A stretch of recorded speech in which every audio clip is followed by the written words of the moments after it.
Hoy vamos a comentar, analizar una de las obras más importantes de la literatura universal. Estoy hablando de la Ilíada, cuál es el poema épico más antiguo de la literatura occidental.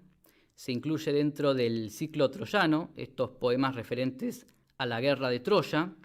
Fue compuesto por Homero en la segunda mitad del siglo VIII a.C. Tiene una extensión de 15.690 versos, distribuidos en 24 cantos. El tipo de verso que se utiliza es el hexámetro dactílico.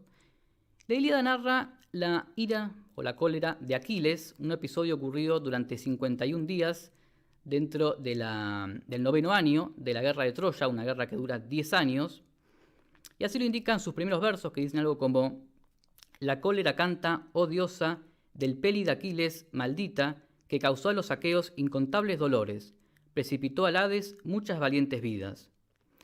Pero antes que nada, pongámonos en contexto.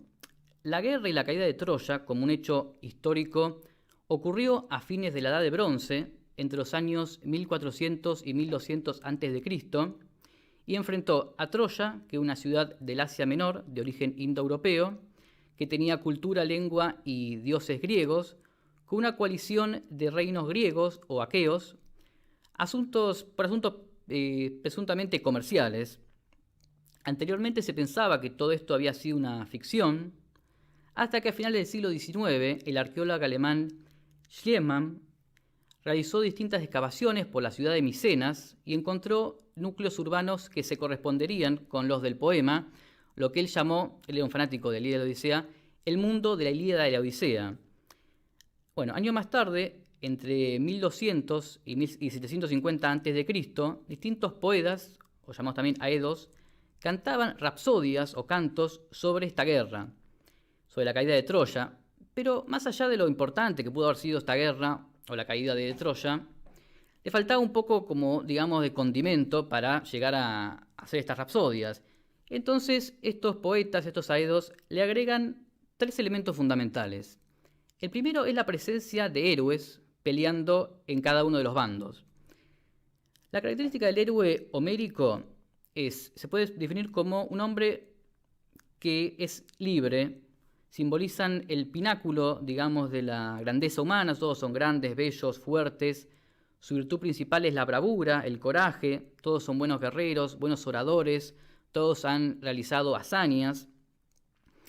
Y podemos hacer entre los dos grupos, entre los aqueos, podemos señalar a Aquiles, Agamenón, Áyax, Diomedes, Menelao, Néstor, Odiseo, Patroclo, entre otros.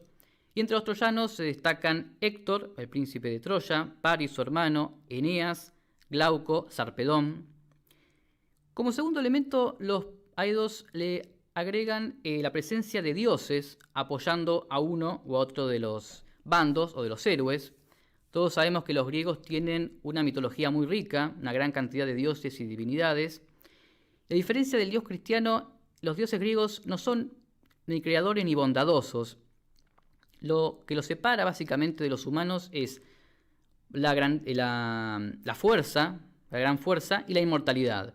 Pero por el resto poseen las mismas pasiones que los humanos, son capaces de sentir amor, odio, ira, envidia, lujuria, etc. Lo que hace sus historias más entretenidas, ¿verdad? Nuevamente podemos ponerlos en los dos bandos. Por el lado de los aqueos, los dioses principales que apoyan a ellos son Atenea, Hera, Poseidón, Hefesto. Y entre los troyanos están Ares, Apolo, Afrodita. Y Zeus, que era el jefe, digamos, del dios más poderoso, se mantiene neutral.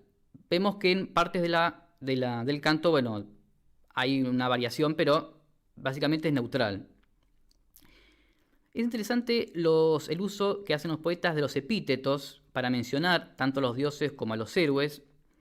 El epíteto es un complemento que se le da a los nombres de los dioses y los héroes, y es un recurso que utilizaban los poetas, por un lado para caracterizar a los héroes, y también para memorizar y para poder armar los versos.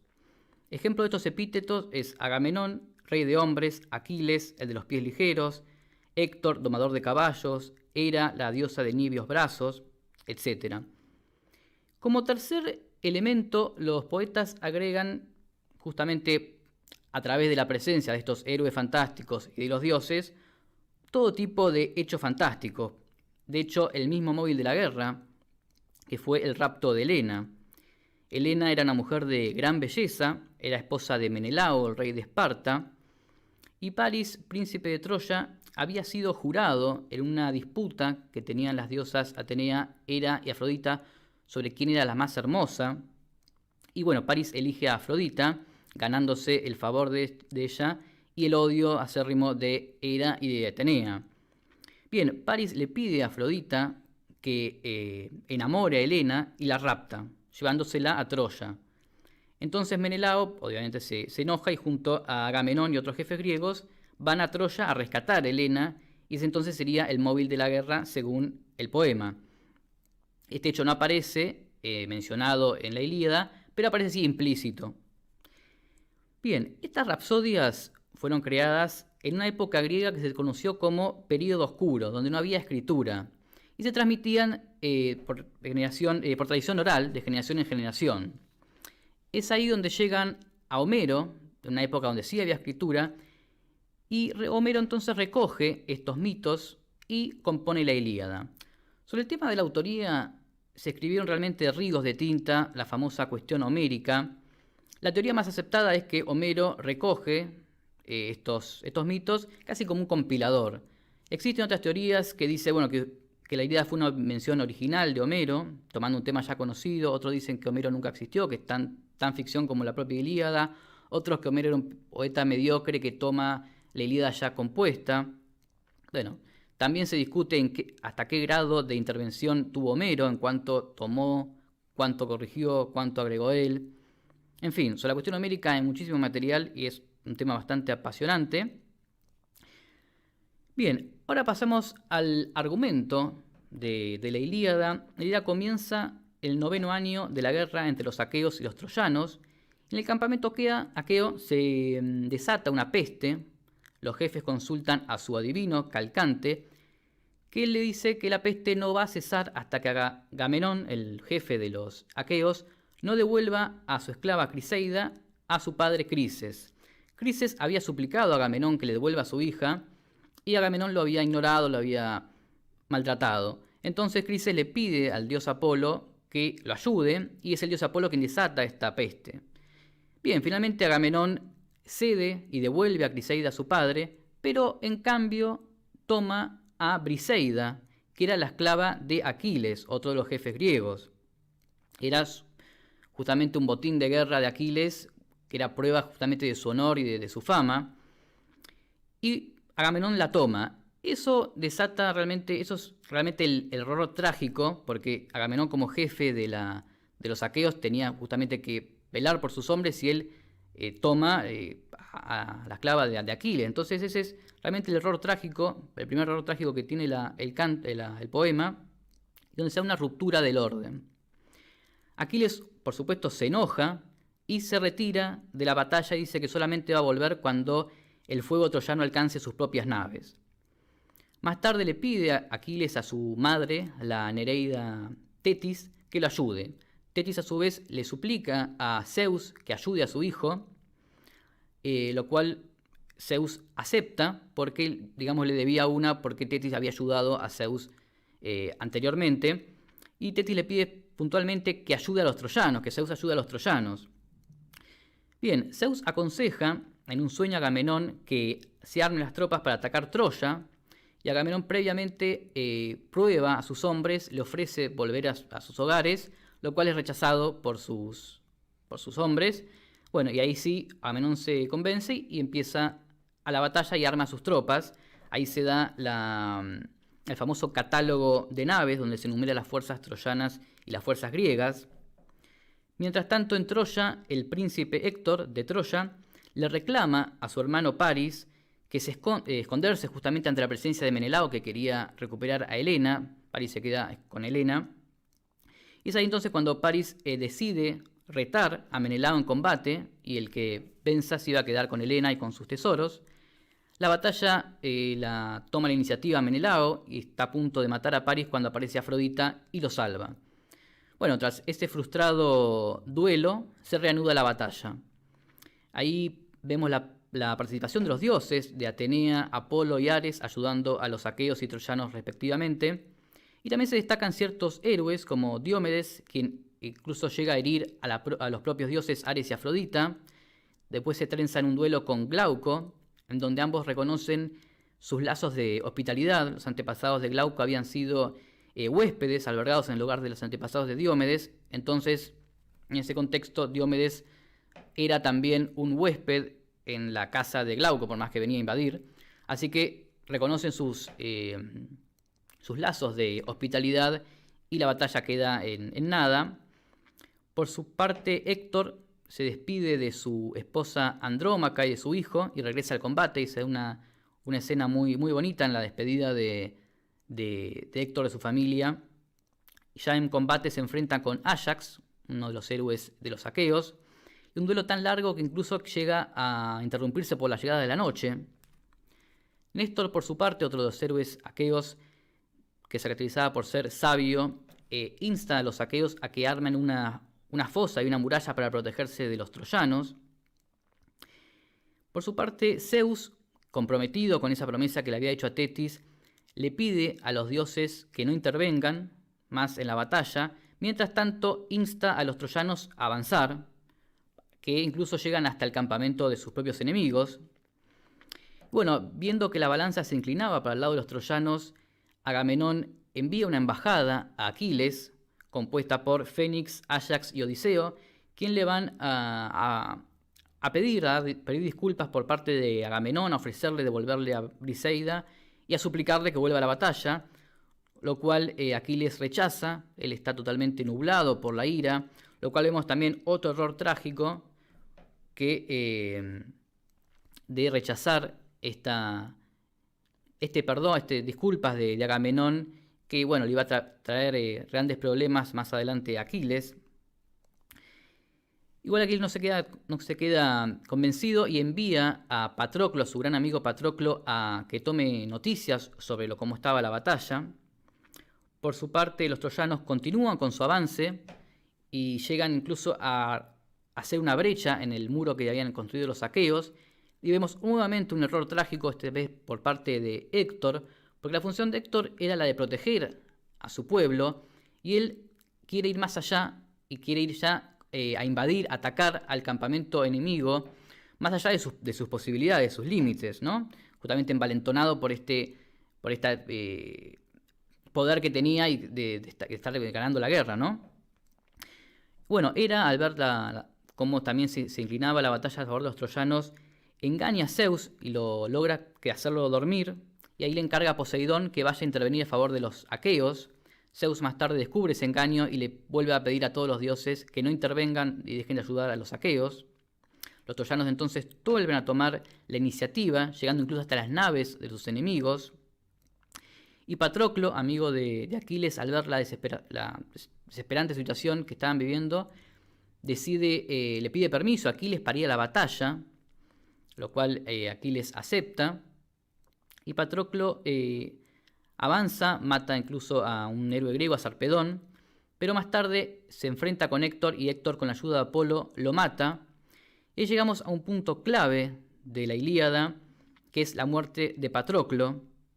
Aquiles, tras enterarse de la muerte de su gran amigo, se entristece terriblemente, pero más tarde se enfurece y decide volver a la lucha para vengar su muerte. Le pide a su madre Tetis que fabrique nuevas armas para él. Justamente Tetis le pide esa función a Hefesto, al dios Hefesto, y ahí se arma con su famoso escudo, un escudo, también una parte muy interesante del poema, es la descripción del escudo de Aquiles, que muestra cómo era la civilización micénica en sus distintas etapas, tanto cómo era la caza, la agricultura, la vestimenta, las danzas. Bien, ya armado para la batalla, Aquiles se reconcilia con Agamenón, depone su ira, se le devuelve a Briseida, se le dan regalos, etc.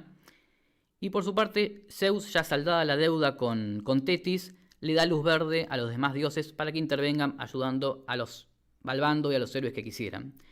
Bien, ahí entonces se reanuda la batalla. Aquiles se destaca en esta batalla matando a muchísimos enemigos. De hecho, hasta llega a matar tanta gente que con los cadáveres de sus enemigos se llega a tapar un río. Pero en todo momento Aquiles busca a Héctor para vengar la muerte de Patroclo.